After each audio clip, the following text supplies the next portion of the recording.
I've given this simple illustration as by no means an artist's impression, but in it we have, to begin with, we're representing that which Nebuchadnezzar saw in the dream. It was the image of a man representing the kingdoms of this world.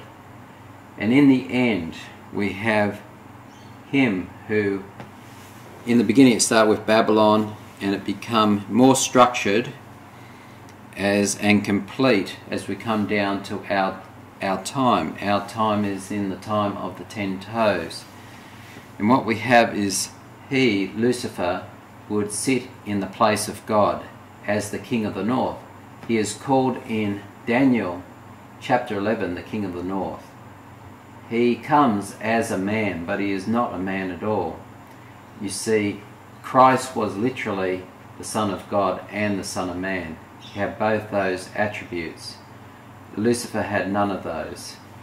And so the rock comes representing Christ and smashes the image, that which made up the kingdoms of this world, and ushered in the false Christ to pieces. As the dream continues to visions, there is a magnification of detail. More detail is given as we go along. We have the outcome of the beasts of Daniel 7.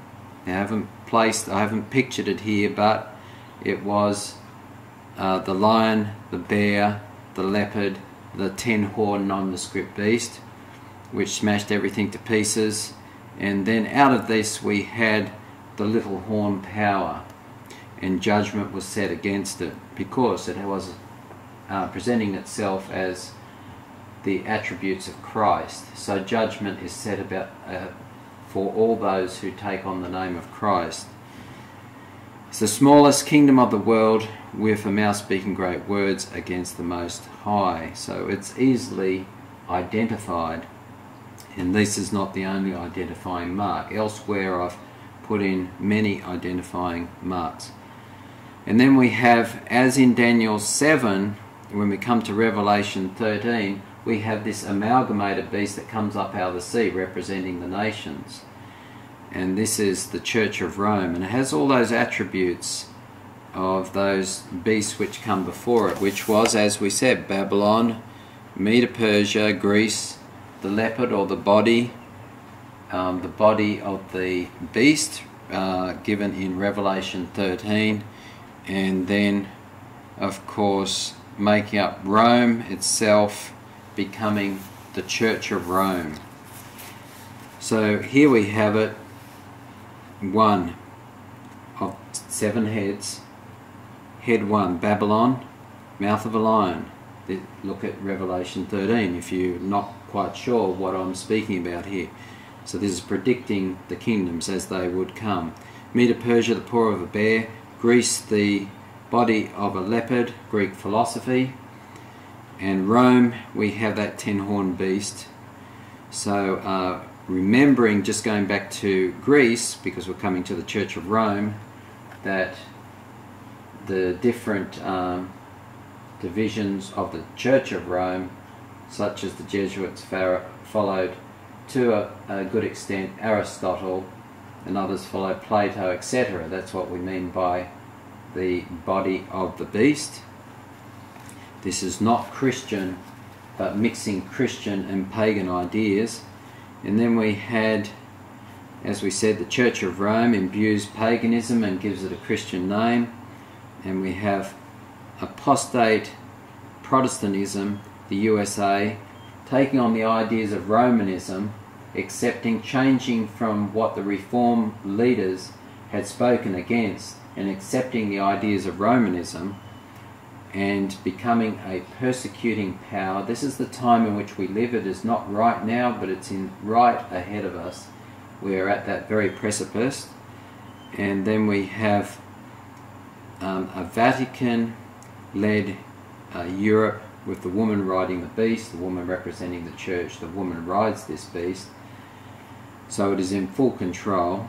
And it says in Revelation 17 that there are eight heads, 7 heads, but 8, and the 8th is of the 7. So meaning because the deadly wound which was inflicted on the church, it was a persecuting power, 1260 years, and then it come to its end. A deadly wound was inflicted on the church, and it was inflicted also on the Jesuit society, which had come into being to fight Protestantism and to bring Protestant countries back to Rome. So what we have, the 8th being of the 7th, and of that 8th we have a Jesuit-led revival. And of course we have a Jesuit Pope at this very point of time.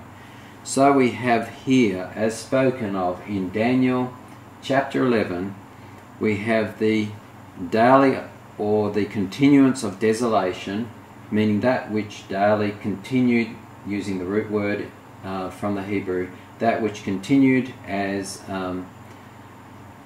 falsehood from the very beginning, continues right to the end, continuance of desolation, but was overtaken by another power, the abomination of desolation. So the first 4 heads were paganism, persecuting paganism. But this was overtaken by that which paganism became Christian, and is called an abomination and desolating power. The abomination of desolation. So we have heads 5 to 8.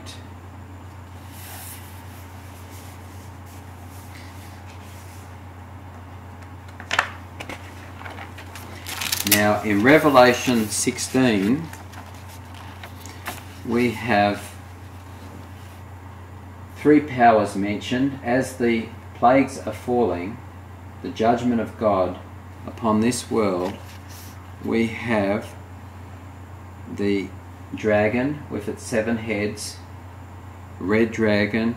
This is the occult, straight out Lucifer worship, secret societies, those at the highest levels who understand that they are giving allegiance to Lucifer. And we have apostate Protestantism, that which is imbued Romanism, or that which has lamb-like horns.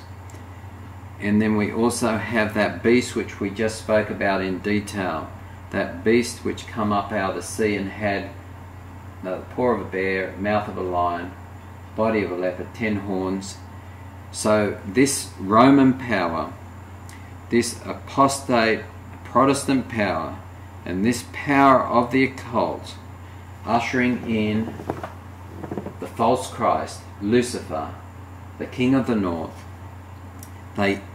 these powers gather the kings of this world together in preparation to fight against God himself, because Christ is about to return, and Satan has already appeared as the Christ, so he prepares for this onslaught.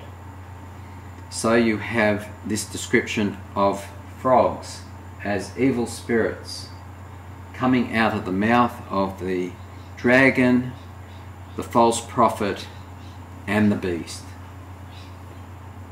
First, the disciples were told by Jesus to go to the lost house of Israel. This is what we're referring to here in Matthew 10 and verse 6.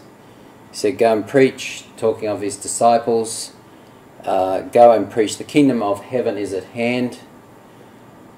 Heal the sick. See, this is the ministry, heal the sick. It's not talking about the doctors, it's talking about the disciples of Jesus. Heal the sick, cleanse the lepers, raise the dead, cast out devils, freely ye have received, freely give. Provide neither gold, nor silver, nor brass in your purses, nor script for your journey, neither two coats, nor shoes, nor yet staves, for the workman is worthy of his meat. And in whatsoever town, city or town you enter, inquire who in it is worthy, and there abide till you go thence. And so it's talking about freely giving, because the Lord has freely given to us. And so we give you these prophecies that from books like The Great Controversy, on this it's titled Triumph of God's Love. So this is the 1950s hardback edition, but I want to point out that this is actually a book first come out in 1880.